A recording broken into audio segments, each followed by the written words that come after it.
Bon dia a tothom. El meu nom és Borja Colón de Carvajal, vinc de la Diputació de Castelló, no vaig a donar més ressenyes de mi, Google está ahí, para quien lo quiera. Em permetreu que parli en castellà, se está grabando y tampoco sé la gente de dónde viene. Va a ser una ponencia express, 25 minutos, 20 para explicar y me gustaría los últimos 5, 4 o 3 para, de alguna forma, si se ha levantado alguna ampolla, poderla reventar. Bueno, mi planteamiento es un poco desmitificar la administración del siglo XXI, Last Call to the Future, cómo la innovación y las redes colaborativas van a ayudar a paliar las carencias de una eventual administración del siglo XXI. Y ya os digo que tengo que ir como una moto, no tengo mucho tiempo.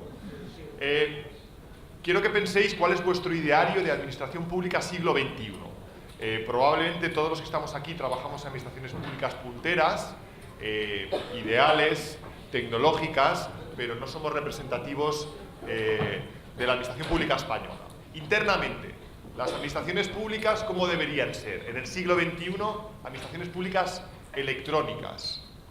Electrónicas desde un punto de vista integral. Y cuando hablo de... No os veo bien. Ya es comerse. Bueno, yo voy tirando. Ahora voy a aclarar. Digo administración pública electrónica integral desde el punto de vista del enfoque holístico que da la Comisión Europea en el año 2003. Uso intensivo de tecnología, cambios organizativos, nuevas actitudes, impulso de las políticas públicas para las mejoras democráticas. Aquí en España solo nos hemos quedado en uso intensivo de tecnología. No hemos avanzado en cambios organizativos, no hemos valorado las nuevas aptitudes de los empleados públicos y no hemos hecho nada más. En segundo lugar, no somos capaces, no estamos siendo capaces de utilizar el potencial de la tecnología. Y estoy refiriéndome, no se ven ahí, bueno, los acrónimos de inteligencia artificial, Internet de las cosas. Fijaros, hay organizaciones que ya están utilizando la inteligencia artificial para anonimizar toda la documentación que tenéis alojada en los portales de transparencia. Cuando uno sube el acta de su pleno, el software ya detecta si Alfonso Calle es un sustantivo o es un apellido, si tiene que anonimizarlo o no tiene que anonimizarlo. Eso, si lo tienen que hacer las personas, es una locura. La inteligencia artificial y los chatbots, por ejemplo, tendrá que copar la atención ciudadana en las oficinas. No entendemos que siempre haya gente recogiendo papeles cuando hayan de personas físicas y respondiendo a preguntas muy recurrentes. Y en tercer lugar, la administración electrónica tiene que ser, evidentemente, y que vaya por delante, eficaz, eficiente, rápida y económica. Desde un punto de vista ciudadano, cuando se nos demanda una administración electrónica, no se nos demanda por un capricho de accesibilidad, se nos demanda por un capricho de economía. ¿Por qué? Porque se deduce que la administración electrónica, evidentemente, tiene que ser más barata. No lo estamos consiguiendo. Tenemos la plataforma de intermediación de datos y tenemos múltiples herramientas que lo permiten. Por lo tanto, ante un escenario de administración electrónica general, nos encontramos, y perdonadme la expresión, una digitalización del caos. Tú vas por ahí, por muchas administraciones públicas, y simplemente se ha elevado el caos del papel a un caos ordenado, si queréis, electrónico. En segundo lugar, sigue habiendo mucha desconfianza en la tecnología, y no estoy hablando en los ordenadores, sino en la tecnología inteligente. Yo no sé si visteis el BOE la semana pasada, el Real Decreto de los funcionarios habilitados, las nuevas funciones. Volvemos otra vez al extracto del acta en papel. Por favor, que nadie ha entendido que estamos en el 2018. Ya no existe conciencia de la certificación de la videoacta. ¿Qué pasa? Que un colectivo potente, que es el que vela por la función, por la fe pública y el asesoramiento legal perceptivo, todavía no se lo cree. Eso es una desconfianza brutal hacia la inteligencia de la administración. Y por último, estamos grabando la película al mismo tiempo que estamos escribiendo el guión. Le comentaba antes a Enric Bruy que tengo la inmensa suerte de formar parte de un grupo de trabajo de la FEM, que estamos incluidos en el Consejo Sectorial de Administración Electrónica, que sabéis que es la Administración General del Estado el que determina la política pública de administración electrónica. La sensación cuando voy allí, con Molina Moscoso, los 17 directores generales de administración electrónica y 4 representantes de la FEM, es que estamos reescribiendo el futuro al mismo tiempo que lo estamos grabando. El legislador dejó la 39 y la 40 y al mismo tiempo estamos improvisando la interpretación. Por lo tanto, es muy difícil que la administración sepa dónde tiene que ir si ni siquiera los que tienen que dirigirla saben muy bien cuál es el destino, ¿vale? Internamente, de nuevo, la administración tiene que ser sostenible, ojo, desde el punto de vista personal. Hemos hablado de tecnología, y desde el punto de vista de las personas deberíamos poder tirar mano en el mercado del mejor talento. Me decía el otro día una compañera, claro, es que tenemos un proyecto de administración electrónica muy chulo, pero no tengo gente para que tire del proyecto. Me gustaría contratar, proveer de gente buena. Lo siento, esto es una administración, te vas a tener que quedar con lo que salga de un proceso selectivo si te dejan, si hay dinero, si la consolidación, si la tasa de reposición. Segundo, hay muchísimo talento interno en las organizaciones públicas. La creatividad del talento interno es la que dinamita el vuelo usted mañana. Al final, todo el talento interno es el que genera esa palanca de cambio para innovar y generar valor público. Las administraciones públicas deben acostumbrarse a compartir talento entre ellas, es decir, que son generadoras de conocimiento compartido, y luego una cosa que hemos descuidado todos, y es la transferencia del conocimiento intergeneracional de los jefes de servicio que tienen 63 años a sus delfines, jefes de sección, que tienen 45. Ese talento no se transfiere. En 4 o 5 años todas las comunidades autónomas se jubilará en torno a un 40% de los efectivos por un tema generacional, y nos veremos desprovistos de gente con 40 años de experiencia, un expertise brutal, que dejan huérfana a la administración del talento, ¿vale? Y por último, algo que a mí realmente me molesta como empleado público. Yo soy funcionario de carrera de las 3 administraciones públicas, soy técnico del Estado, técnico autonómico y técnico local. Me da pavor escuchar que la gente reniega de ser funcionaria. Es decir, no hay orgullo de pertenencia, y eso es algo que tenemos que descartar. ¿Qué nos encontramos? Un poco he ido adelantando. La imposibilidad de seleccionar a los mejores, quizás sea un tema de contexto jurídico y económico, es cierto. El menosprecio al talento interno, a mí se me ha llegado a decir que ¿de dónde he sacado esa idea tan loca? Habrá que ponerla en cuarentena. Hombre, pues porque soy persona y pienso, quizás sea loca, pero cualquier idea que venga internamente de un empleado público tiene que poder ser puesta en valor. Estamos viviendo administraciones en burbuja, encerradas en su conocimiento, en su autocomplacencia, creyendo que somos los mejores, ganando premios, reconocimientos, sin darnos cuenta que eso no sirve de nada. El foco está en la calle y no está dentro. Y por último, seguimos renegando de nosotros mismos. La frase de las cosas de palacio van despacio nos la hemos inventado nosotros. Cuando ha venido alguien a pedirnos cómo está lo mío, las cosas de palacio van despacio, o vuelva usted mañana. Perdón, esto es una administración profesional, profesionalizada, y va a tener usted en el menor tiempo posible, en el menor coste y enseguida, ¿vale? Ese es el orgullo de pertenencia al que habría que apelar. Por lo tanto, os decía que internamente la administración del futuro, y ya os digo que voy muy rápido, dejándome cosas por el camino, debería ser una administración muy tecnificada, pero no solo desde el punto de vista del uso masivo de las TICs, sino desde un punto de vista integral, holístico, de principio a fin, entendiendo la tecnología como un uso inteligente de la misma. Y en segundo lugar, la administración pública debería entender que su principal baluarte está en las personas, y su supervivencia y su estabilidad depende de su cuidado, empoderando, reconociendo, cuidando a esas personas. Continuamos. ¿Cómo debería ser externamente? Hemos visto internamente. ¿Cómo debería ser externamente? Pues entendedme, la administración siglo XXI debería ser una administración que en el plano de gestión se creyera la transparencia y la participación. Ojo, en el plano de gestión significa que gente como yo y como vosotros, que estáis todos los días detrás de expedientes, trabajarais pensando en clave ciudadana. Yo hago este expediente y sé que 3 meses vista está en el portal de transparencia. Yo diseño mi política pública medioambiental en mi despacho y tiendo la mano a la sociedad a través de la participación para que incorpore sus demandas. Es decir, no estamos hablando de portales de transparencia y procesos participativos. Eso es la ley y eso es un poco la moda. estoy hablando que nos creamos en plano de gestión que la transparencia debe inocularse en los empleados públicos y en su forma de hacer. En segundo lugar, confiar en la sociedad para que entendamos que en la medida que incorporemos en todo el diseño de políticas públicas toda su sabiduría, y no estoy hablando de sabiduría técnica, sino conocimiento, necesidades, demandas y expectativas, eso incluido en el diseño de las políticas públicas, las enriquecen muchísimo. Es cierto que probablemente haya políticas que no haya que preguntar a la ciudadanía, o a lo mejor la ciudadanía tenga poco que decir, pero estoy pensando en una acción social, en temas de educación, en temas de sanidad, que realmente el valor añadido está fuera.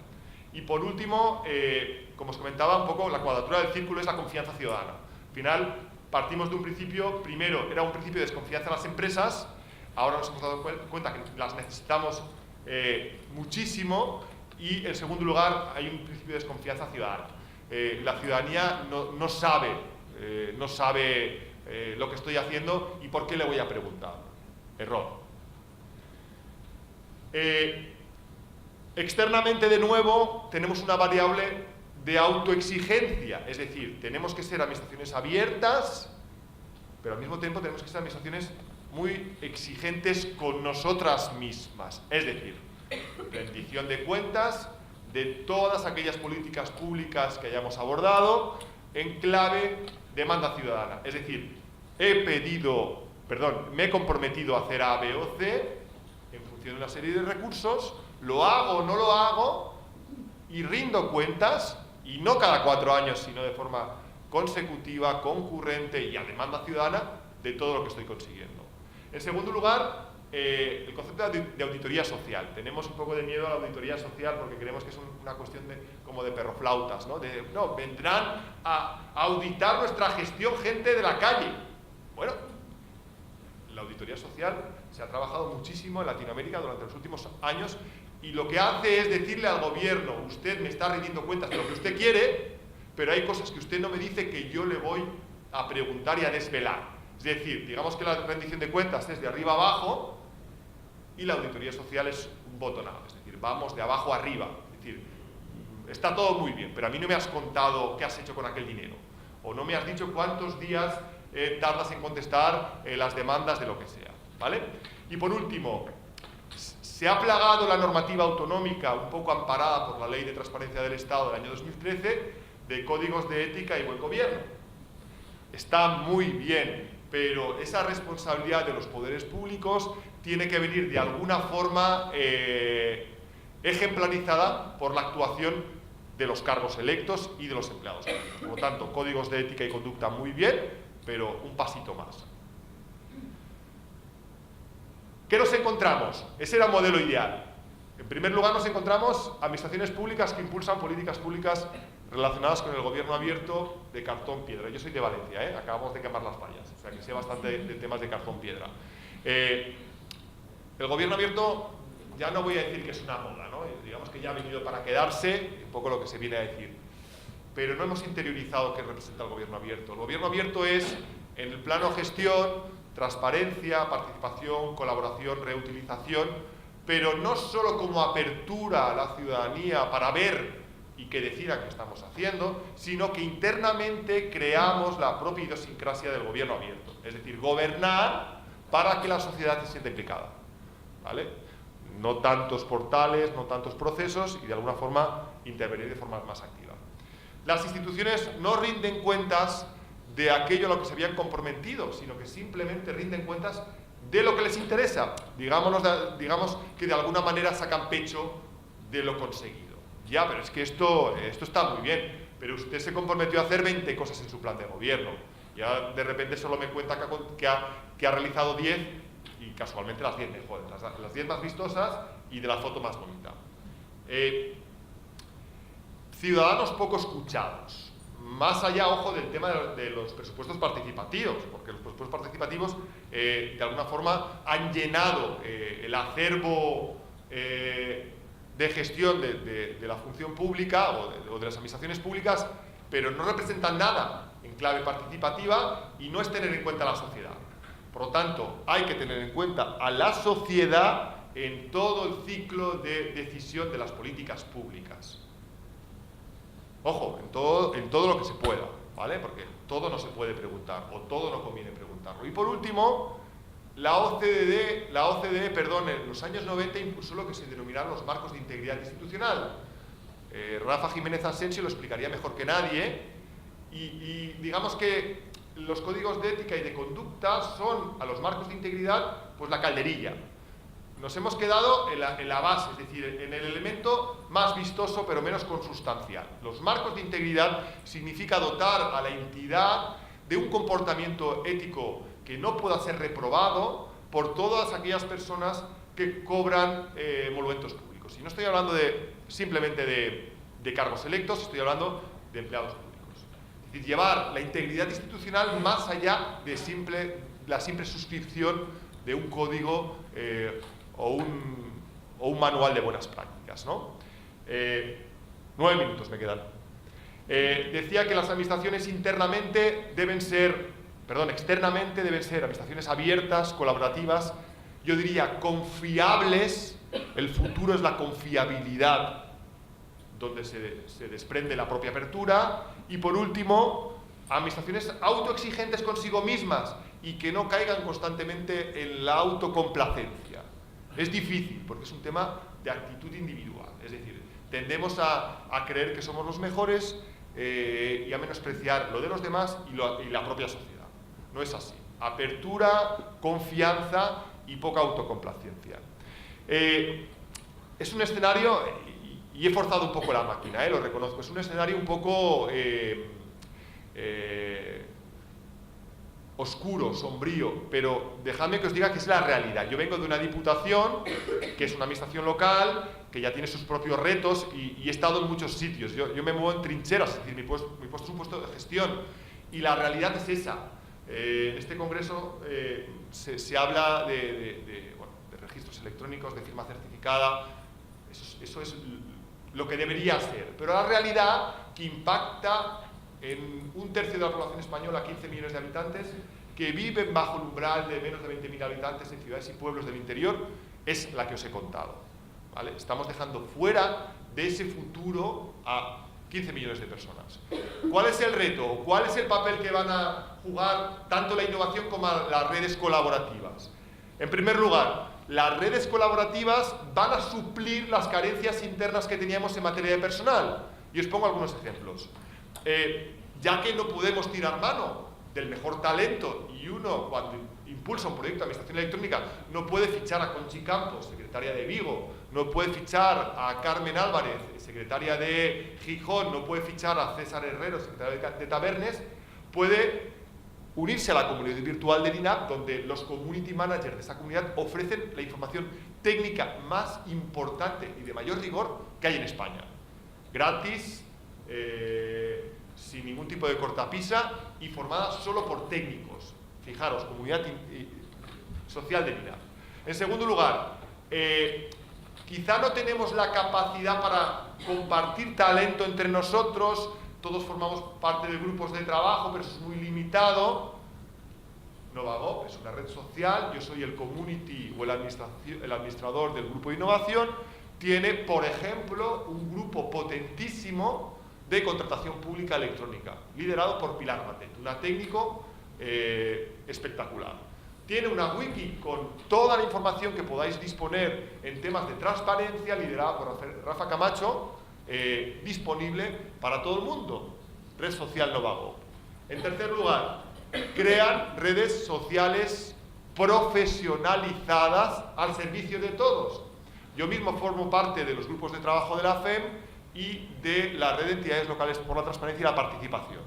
Y hoy mismo, día 22, se publican en Madrid 2 guías de acceso a la información pública y de derecho a acceso que hemos hecho en la FEM en beneficio de todas las entidades locales de España. Gratis, reutilizable y sin ningún tipo de cortapisa.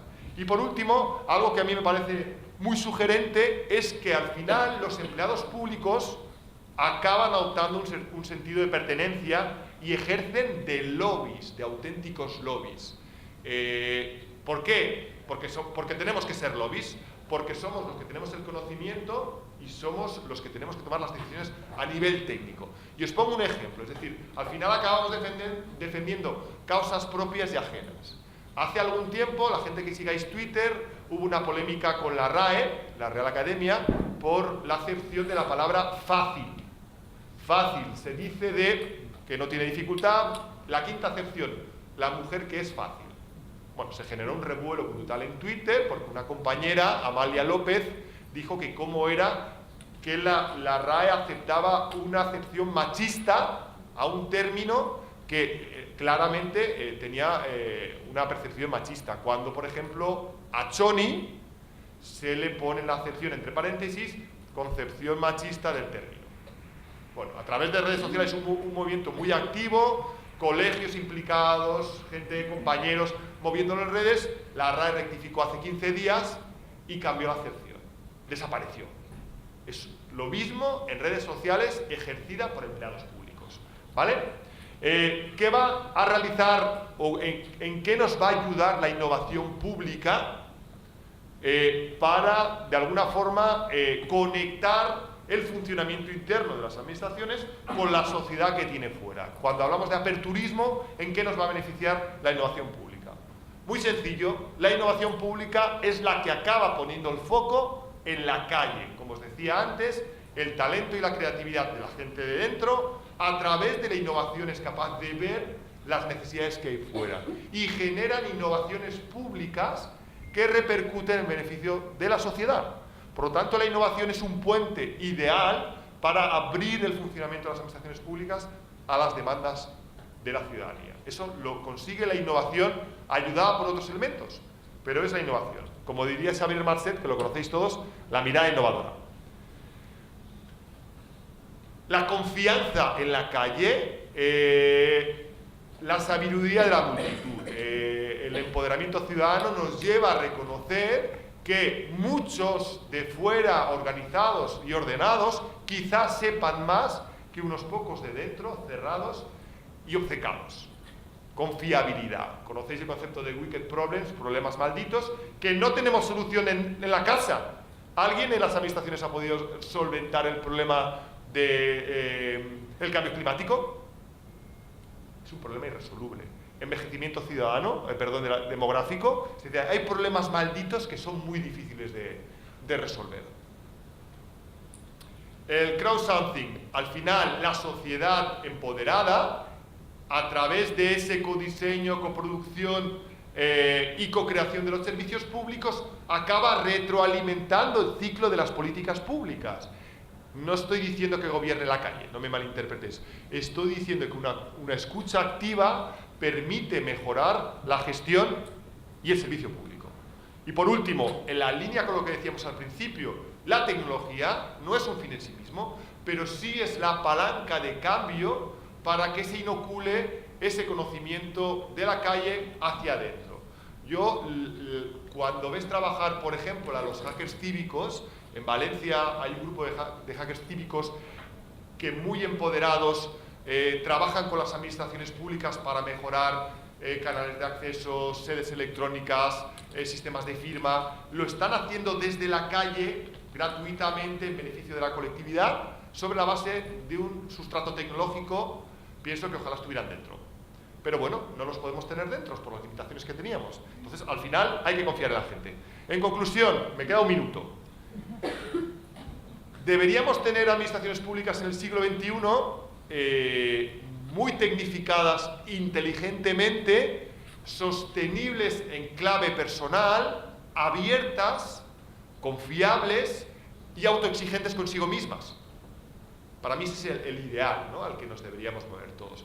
Sin embargo, la verdad es que no es el caso. Sin embargo, podemos recurrir a redes colaborativas a las que todos estáis invitados, a las que todos podéis acudir y en donde encontráis talento profesionalizado, accesible, amigable, compartido, sin ningún tipo de limitación. Y por otro lado, un concepto que es la innovación abierta, que os permitirá abrir canales sin restricciones hacia las demandas ciudadanas. Bueno, yo creo que no se puede pedir nada más. Y eso es todo. Gracias.